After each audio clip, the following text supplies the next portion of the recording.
Looking at our world from a theological perspective. This is the Theology Central Podcast, making theology central.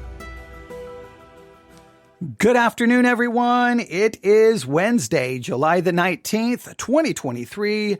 It is currently 12:21 p.m. Central Time, and I'm coming to you live from the Theology Central studio, located right here in Abilene, Texas. And it has been inside of this studio that I spent a considerable amount of time this morning at the 2023 National Sword Conference. I mean, I wasn't actually there. I mean, I was there, but I was here. Okay, you get the idea. I was watching the live stream of the 2023 National Sword Conference, and I was trying to keep up with everything, but day 3, the morning session of day 3 is in the books. It is now history. It is gone this evening. I think we have 2 messages this evening, starting at 7 p.m. and 8 p.m. Eastern Time, Central Time, 6 and 7 p.m. That will be this evening. But the morning session is over for the 2023 National Sword Conference. Day 3 is, well, not the entire day. The morning session of day 3 is now over. Now, they do have something in the afternoon called the School of the Prophets, but they don't live stream it for some reason. I don't understand that, right? If you have the live streaming capabilities and you're going to have people there teaching, live stream it, okay? But hey, that's me and my never-ending battle with Christianity, the church, and technology. I will never understand how churches think when it comes to technology. I'm always baffled, perplexed, confused. I'm like, you've got all of these tools. You've got all of these resources, yet you choose to not use them. You choose to ignore them. Now, there's a lot we could talk about this morning in regards to, or this afternoon, in regards to what we heard this morning at the 2023 National Sword Conference. Now, if you've watched it, if you listened to it, and you have thoughts and you have opinions, please don't hesitate to email me, newsif@yahoo.com, newsif@yahoo.com. Now, there's some probably negative things that we could discuss.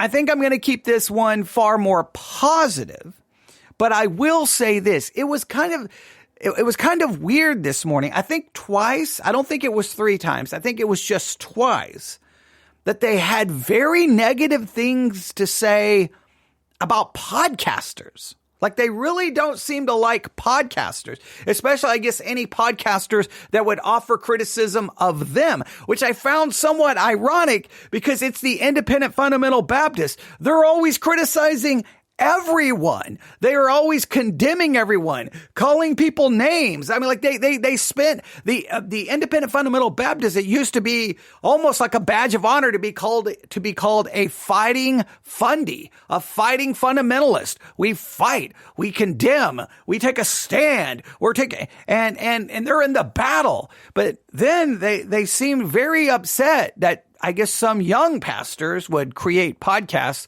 to possibly offer criticism of the independent fundamental Baptist movement.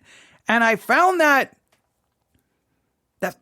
like, if you, I hate to say it this way, but I mean, if you can dish it out, you got to be able to receive it, right? If you're going to be the one bashing and condemning anyone and everyone, mocking people, then you've got to expect some criticism to come your way. Why is the IFB movement above criticism? Look, I live here in Texas, not very far from where I'm sitting today. There's a news story developing about an independent fundamental Baptist church. In fact, let me read it to you. I'm going to probably talk about this in its own podcast at some point, but just to show you what's happening not far from where I am. Are you ready? Here we go. A church that supports executing gay people, denies the Holocaust, has purchased building following multiple evictions for hate speech. Steadfast Baptist Church, a congregation known for calling the deaths of, and I'm quoting the news article, queer people, as well as for its staunch anti-Semitism, has purchased a building in Cedar Hill, Texas, following a string of evictions for hate speech. Cedar Hill is likely the permanent home of the, wait for it, Independent Fundamentalist Baptist Church, as it now owns its meeting space and no longer subject to the conscience of a landlord. Steadfast Baptist Church is a part of a loosely affiliated group of right-wing Baptist churches led by Arizona pastor Stephen Anderson, who is known nationally for espousing violent rhetoric against LGBTQ community, and Anderson is also a Holocaust denier.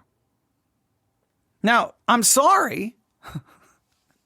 When you got that kind of thing going on in the independent fundamental Baptist world, I don't know, maybe instead of criticizing the world, you criticize that.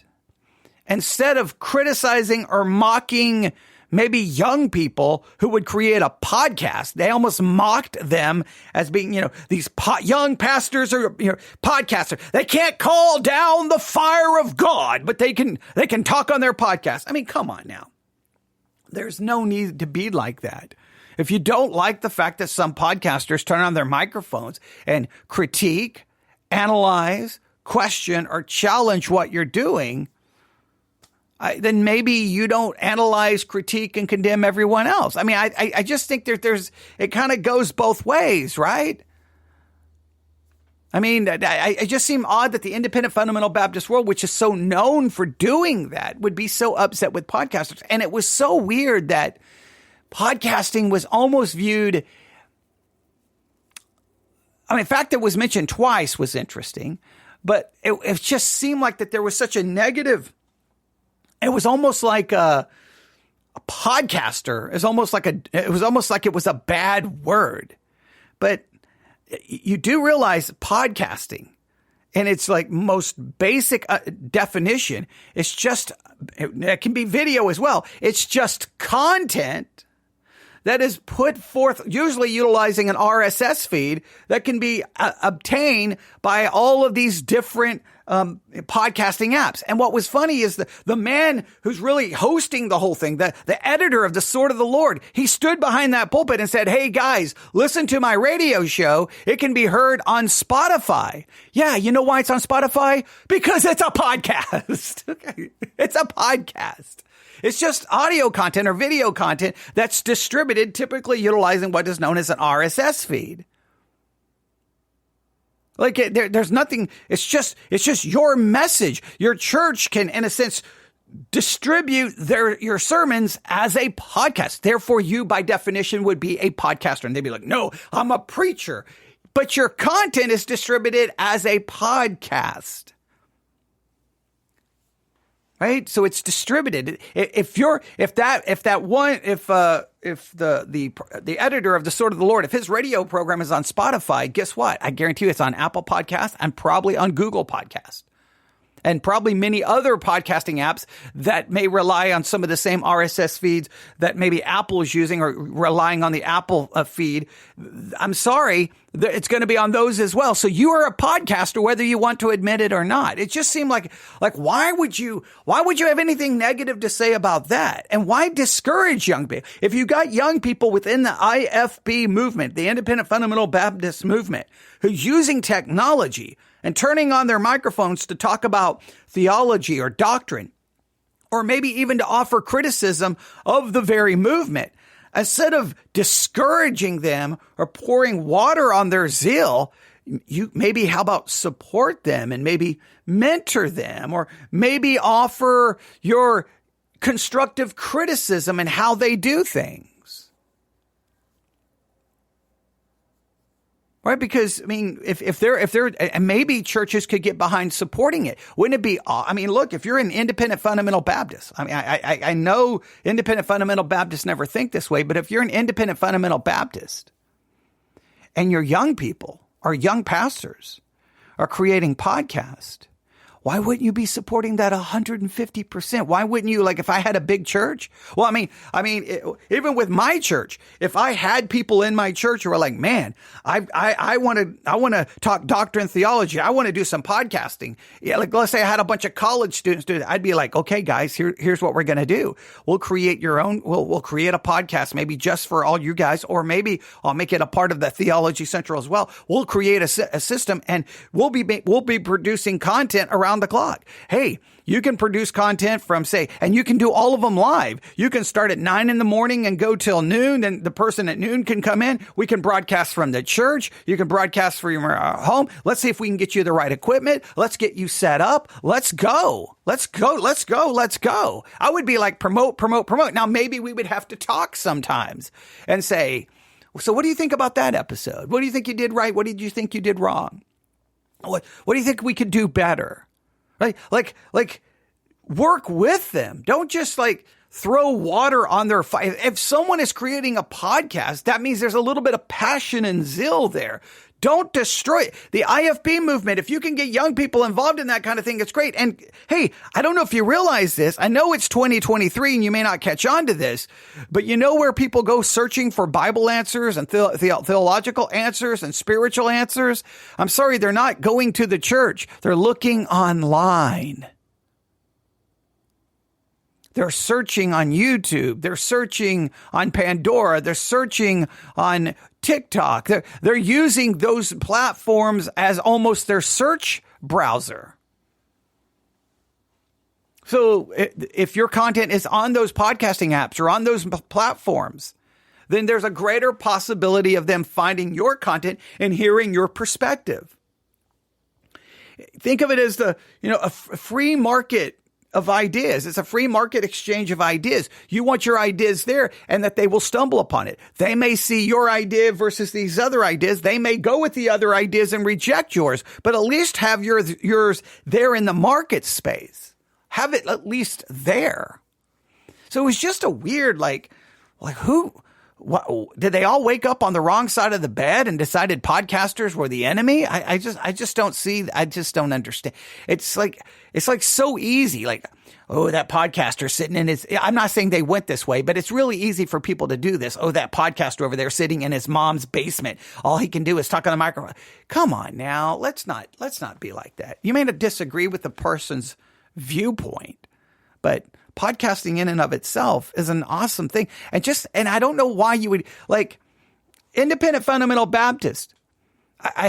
It's just so hilarious. We're going to criticize podcasters. Okay. What about all the independent fundamental Baptists who has radio programs? How about the IFB? Like, okay, if you go to Fundamental Broadcasting Network, there was a push, at least, I don't know if the push is still going on, but there was a push one point in the independent fundamental Baptist world for every local church basically to have a transmitter within their local region. It may not only, that transmitter may only reach, 20 miles, 5 miles, 15 miles, and basically set up a transmitter of the Fundamental Broadcasting Network in your town so that the programming from the Fundamental Broadcasting Network could be heard in every town, and they would be connected to that local church. So every local church, in a sense, would be a transmitter of the Fundamental Broadcasting Network. Well, guess what those radio programs are? They may be not transmitted may not be shared the same way a podcast is, but it's a podcast, ladies and gentlemen. You're turning on a microphone and you're conveying a message, whether it's conveyed over at the airwaves or via an RSS feed on the internet and podcasting apps. It's the same concept. So don't want you to condemn all the people who have radio programs. And there's some very famous fundamentalists who have had radio programs. Very famous fundamentalists who have had radio. Oliver B. Green had his. Bob Jones, I think Senior, had a radio program. I could go on and on. There's some other ones that are very well known. I'd have to go back to the history of fundamentalism and radio broadcast, but there were many of them that were very well known.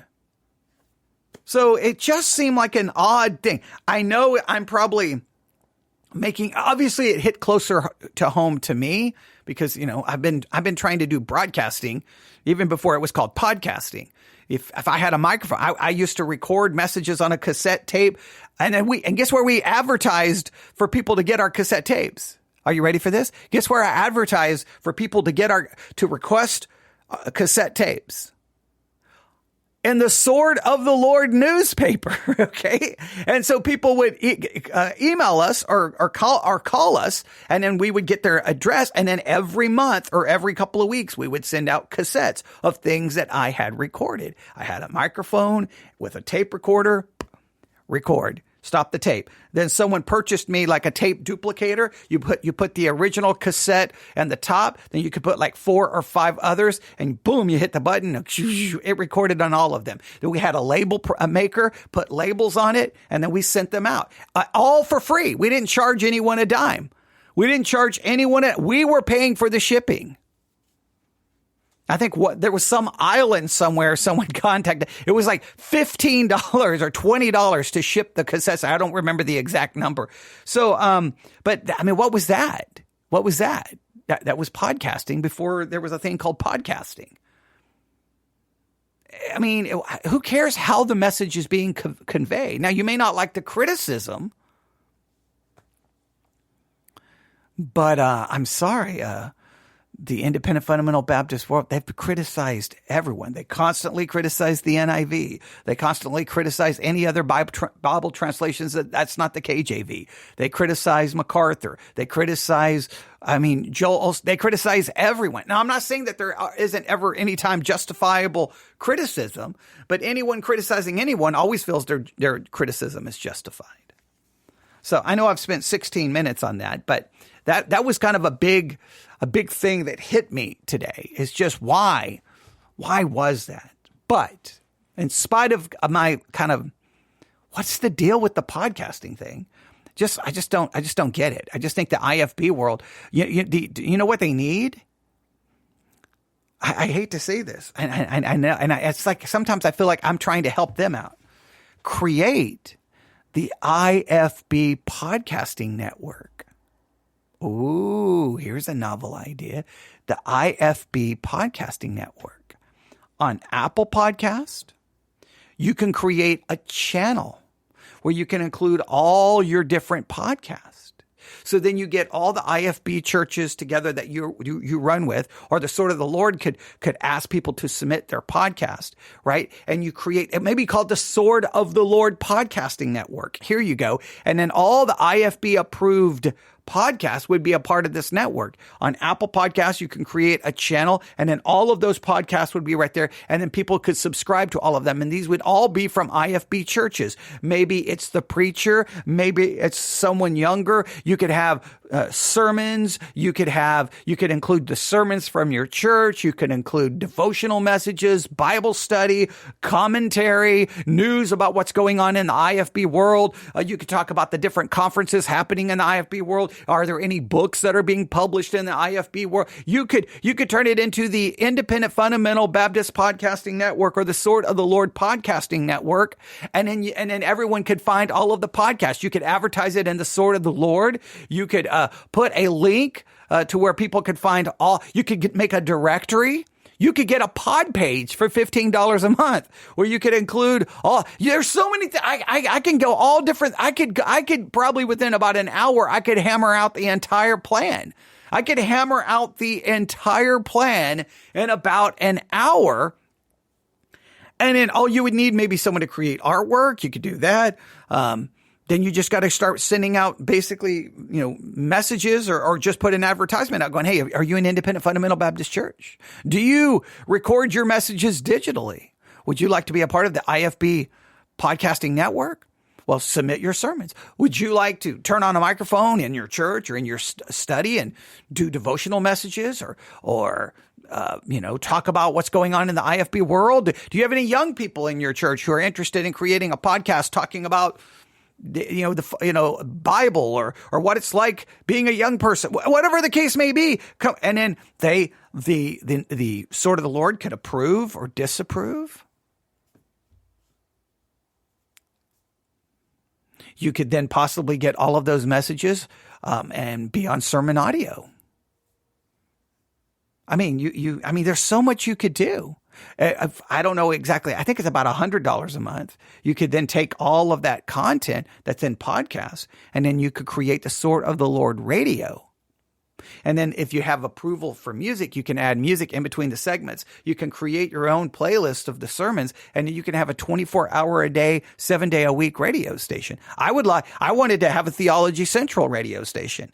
The company contacts me about once a week saying, hey, we can do this. You can make it happen. You've got all the content. All you got to do, but it would cost like $100 a month, and we could have a 24/7 radio station. And I could break in on the radio station and go live whenever I want. I just don't understand the animosity towards technology and not the embracing of it. Even the Sword of the Lord conference. Why would you not utilize technology to be advantageous for yourself? All of the messages that have been preached, they could already be on every podcasting app under the sun. They could already be there. People could already be benefiting from them. They could be on the Sermons 2.0 app. You could have had your own Church One app and be broadcasting live from there. There's a million things you could do. Now, to be fair, most of the men speaking at the conference seem to be older men. Maybe they're not as inclined to embrace new technology. Maybe they don't understand it. But I know I have to be. Well, some of them are older than me, but I'm somewhere within their age range, and I'm by no means the technology guy. I'm just the guy who's always had a desire to try my best to put forth a theological perspective into the world, knowing that the world has a very different perspective. But I want to be right there in the free market of ideas. I want to be right there I want to be right there in the middle of it. So how can I do that? How can I do that? Well, cassettes. If cassettes won't work, we were even on radio. Have an internet radio station. Like I've always looked. That's one of the things I love about Chris Roseborough for Fighting for the Faith. He created Pirate Christian Radio, online radio station. That's awesome. I got nothing but mad respect for that. That's amazing. He came up with the resources, and he had the tools and the know-how, and he did that early on. I wanted to do something similar way back then, didn't know how. Now I have a little bit better idea because now there's companies out there that will do that.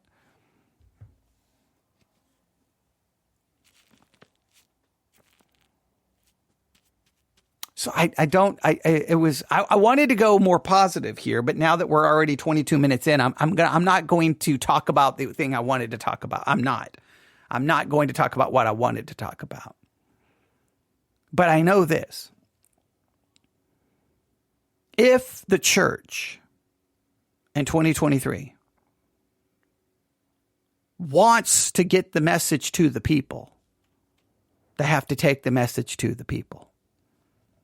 Now, I know that I think there's a little bit of, I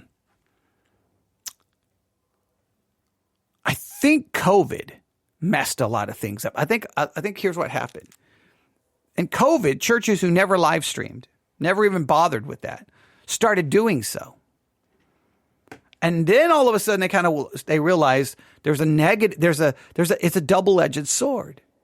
Because people who may used to come to church realizes, wait, if you're going to live stream everything, I'm not going to come to church.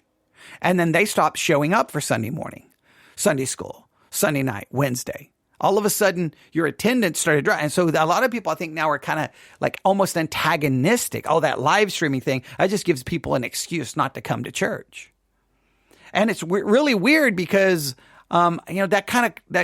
I think it's always been around, but maybe more churches started embracing it. And maybe a lot of people who never really thought about it once the pandemic happened started thinking more about, you know what? I can just stay at home and and listen to the sermon. I don't need to go. So I can understand why you're like, no, we got to get people back in the building. We got to get people back in the building. So maybe we're not going to embrace all of this technology because it's detrimental to getting people inside the building. Now, but even there, though, they're still live streaming, right? They're still live streaming the conference.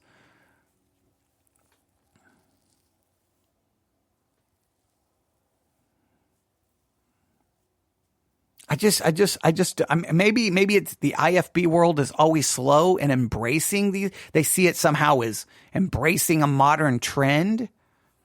But I don't know if it's embracing a modern trend as it's just embracing a reality that the world has now technology that you can utilize. Now, utilizing it may be a double-edged sword. I mean, sometimes I question it. Sometimes I'm like, I'll be standing in Sunday school going, where is everybody? Maybe if we weren't live streaming it, they would be present. Sometimes I'll look at Sunday morning going, where is? Maybe if I wasn't live, maybe if I just cut off all live streaming. But then I'm like, you know what? If people don't want to show up because I'm live streaming, that's a negative. It impacts the local assembly. But just look at all the people who are listening to the live stream who's not a part of the local assembly. Do I disregard them because I'm trying to manipulate and force people in the local assembly to show up? It's like if the people in the local assembly won't support the local assembly, then there's nothing you can really do other than just like, I'm going to continue to broadcast, and hopefully the people outside of the local assembly will be so appreciative of your local assembly because of what you're producing that they will support the local assembly. Like I said, it's really, I think it's an odd world in which we found ourselves, because I think a lot of pastors like this live streaming thing is backfiring on us. Because there were some surveys of how many people are like, they're just not coming back. They're like, I can just watch church at home. That they like the pandemic convinced them. And I think a lot of pastors are like, whoa, we got to be careful with this. But I think my thinking is, look, people are not going to support it.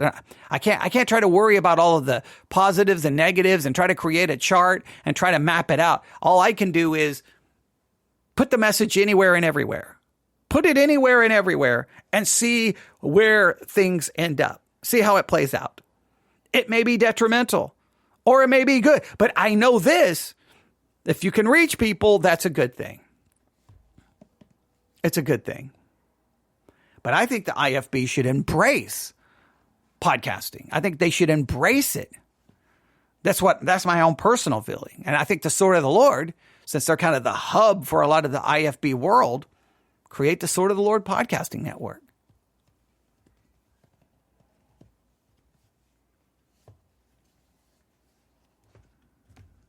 I think it could be, I would at least listen to it. I would subscribe to all the podcasts. I would keep up with what's going on in the world. Oh, but guess what? I'm also going to turn on my microphone and I may offer critique or analysis. So I don't know. If you listened, probably 90% of you, it didn't even bother you. It was no big deal to you. But obviously, it's not even so much about the criticism of podcasting. It's just the overall sense of almost a resistance to the technology, almost a opposition to it, or a derogatory view of it. That's really what impacts me the most. That's what bothers me the most. Now, I don't agree with obviously a lot of things that was preached and said, but everything that was preached and said, guess where I want it? I want it out there. I want it right there in the middle of I want their message out there. Look, I can't stand charismatic theology. I always say I want charismatic theology to be wiped off the face of the earth. I understand that because I can't stand it. But at the same time, I want them to have the freedom, and I want their ideas put forth out there in the same market of ideas as everything else. And I, again, want the freedom and the ability to criticize it and analyze it and talk about it. But I want everyone to have that freedom. And just look, the charismatics, think about this from a Christian historical perspective. Who took over Christian television? Charismatics. Nobody else utilized it and controlled it the way charismatics did. They owned it. Christian radio, it's kind of a mixed bag, but sometimes I thought more sound Bible teachers were on radio more so than on Christian television. And then if you really think about it, every theological stream has tried to use it to some level. Even the independent fundamental Baptist world, they definitely used radio. But what you have to see is when you see the technology changing, you gotta get there too. You can't be 15 years behind. I mean, just look at this. I think the number one podcast right now, let me look at it. I think the number one podcast right now in at least in the religious world, I think it's a Catholic program. In fact, let me see here. I think it shows up number one on every chart. Spotify, it doesn't matter the podcasting app. Let me go. I'm going to go to Podorama because I know I can get to the trending podcast easy here on this app. It's trending. I'm going to go to religion and spirituality. Well, guess what? The number one podcast on Podorama in the trending section is The Bible in a Year with Father Mike Schmitz. It is a Catholic program. The number one podcast is a Catholic program.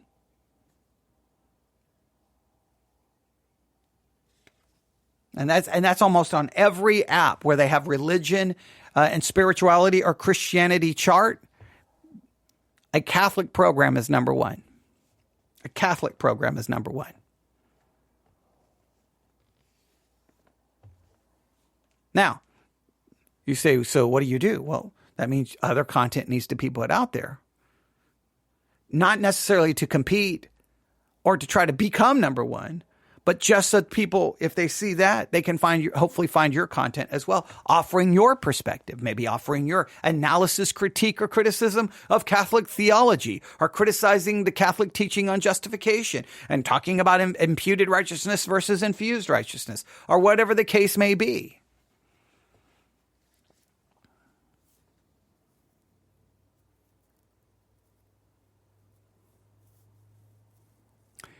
I think we need a concerted effort within the minds of the lay people to do everything they can to support those that are trying to get the message out there. And I think we need churches to do more to try to support and encourage that. Because a lot of Christian podcasts, I don't know if I can say that. I don't know if I can accurately say that.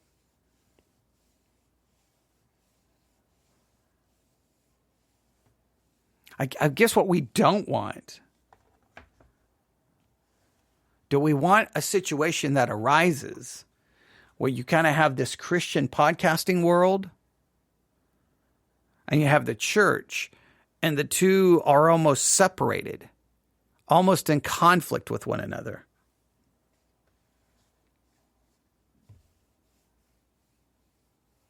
That would be a weird world, right? Here's the local church. Here's podcasting. I'm not saying that would ever become a problem, but some of the comments today just made me think that way. So what do you think? What do you think the church and technology, how do you think the church and technology should function? What do you think they should be? What do they do? What does your church do? What do they have set up? How are they utilizing technology? Are they in 2023 or are they back in 1997? Are they in 2023 or in 2000? Are they in 2005? Are they in 2010? Where are they? How are they utilizing it? What are they doing with it? Now, you may be of the thinking that you're like, I don't really care what they do with it. It doesn't bother me. And I understand that. But we got an email not too long ago. Of, with someone talking about how all of these online broadcasts is how they've basically learned and been discipled. Well, then that just shows you the importance of getting it out there. All right, well, this is not quite the direction I wanted to go, but it's just like anything. Well, no, actually, this is exactly how it goes, because the whole point of these kind of discussions, it's like we were in the conference and then we left the conference and then we're sitting down at the table to eat and talk about the conference. And well, this was what, if you would have been sitting at my table, this is what I would have at least been mentioning, is just this kind of like, what was the deal with the podcasting comments? Now, I know that I should have been focused on other things, and trust me, I am focused on other things. I definitely want to talk about Genesis chapter 22, which is what I had my Bible open and ready to talk about, and talk about worship, because I got a lot there to figure out. But at the same time, I was sitting down in front of a microphone to talk about Genesis chapter 22 on a podcast after just listening to people at a conference that was being live streamed online, seemingly to speak negative of podcasting.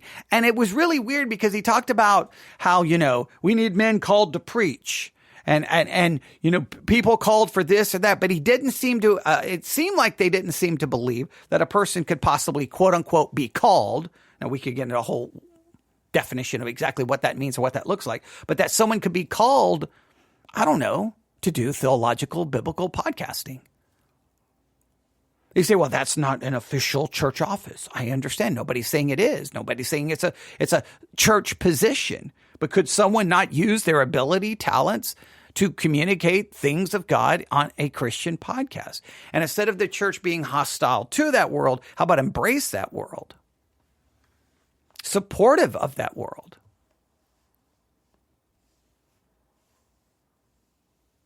Right? Now, my church, for the most part, has always been very supportive of what I've done. I think sometimes there's a feeling that maybe the podcast becomes before the church, and I understand that can create conflict, and that's always a difficulty in how to balance that.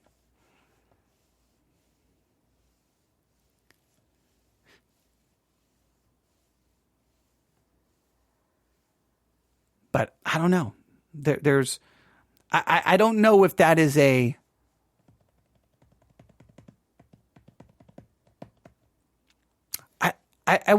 don't know. I cannot dogmatically assert, like, in other words, I don't have any scientific evidence in front of me, but it would be interesting to just know what is the general overall feeling towards technology in the church when it comes to broadcasting and podcasting and getting your sermons out there. A lot of churches have a church website where they have some sermons on there. Sometimes the sermons are like 6 months behind, and then you'll go look and go, there's no way to download them. And then you'll immediately look for, well, where's the subscribe button? What podcasting platforms are you on? And you can't even find one listed. And you're like, you don't even have your messages on a podcasting platform. And you're like, what's the point of putting your sermons on a church website? Someone's going to have to specifically be on Yahoo looking for your church, or looking for a church in your area to possibly find yours, when you could be getting your sermons on every platform. Like, it makes no sense to me.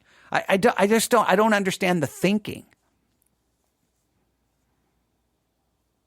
Now, in some ways, I think Christianity has done a pretty good job embracing the podcasting world. I really do. I think in some ways they have, but I think a lot of it seems separate from the church. How can the two work together? All right.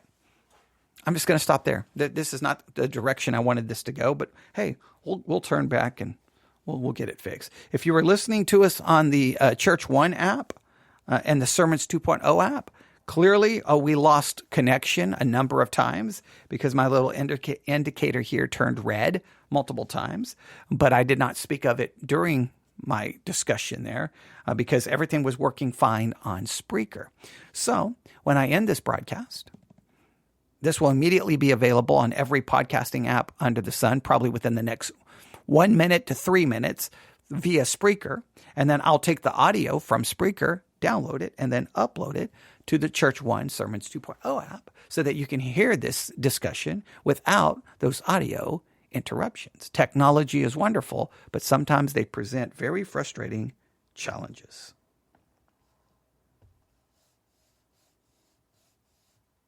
All right. We'll be back and we'll talk Genesis chapter 22, maybe within the next hour or two. Still trying to figure out how things are going to be working tonight at Victory Baptist Church because, well, there's a wedding and there's people who Well, the wedding is Saturday, so they've got those last minute, everybody's running around. So if we don't have live services there, you know where I'll be. Well, one, I'll be watching the Sword Conference, but I'll also be turning on this microphone every opportunity I get between now and probably around 9 or 10 p.m. So we'll see if we can get a lot of broadcasting in today. But guess what? I'm going to be turning on the microphone, broadcasting / podcasting. There's got to be, is that such a bad thing? newsif@yahoo.com, newsif@yahoo.com. Everyone have a great day. I apologize we didn't actually get to Genesis chapter 22, but my microphone, this is what I wanted to discuss. If it did not benefit you, I apologize for that, but I think it's something that needs to be discussed. So everyone have a great day. God bless.